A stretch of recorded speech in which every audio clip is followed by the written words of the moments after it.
This last year, I read or listened to the Bible once a month.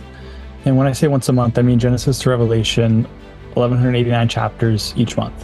One of the things that I picked up on through that, it's not intended to be a deep dive every single time. No, I'm just over and over and over again, washing my mind with the Word of God. But one of the things that stood out to me was the way words are used, and specifically for this conversation, the usage of the word spirit. Let's just say the Gospel of Mark, for example, it says things like, there was a spirit, a mute spirit, or a deaf spirit came upon this person. When I was listening to that, I realized that usage, that word spirit doesn't mean attitude. And that for a long time, I had thought that when the Bible says, I think in 1 Timothy, that God has not given us a spirit of fear, but of power, love, and a sound mind, that means God has not given us an attitude of fear, but it actually means a spirit, like a person without a body, a spirit. That's what a spirit is. It's a person without a body. The devil is the archetype. By telling us who the devil is, we can learn something who his demons are. The devil is the father of lies. He's the accuser of the brethren, and he is the tempter. These are the same things that demons do too. They lie, they accuse, and they tempt.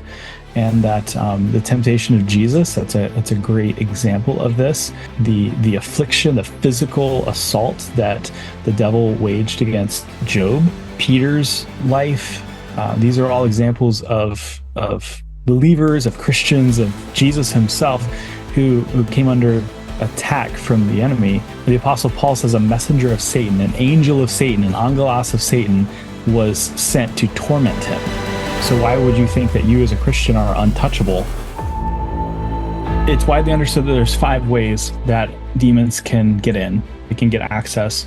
The language of the foothold or stronghold, it's found in Ephesians, where the Bible says, do not give place to the devil, which if you look it up, it's a spatial term similar to architectural or a household of like this space, this room, this place. So don't give place, don't give rooms, don't give open doors to the devil.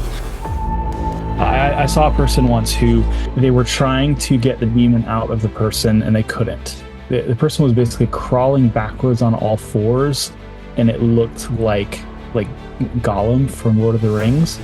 Their eyes were going 2 different directions, and they were speaking with some really terrifying other voice. And this was a female speaking with this demonic male voice, crawling backwards. And I saw this, and I was 3 feet away from this person.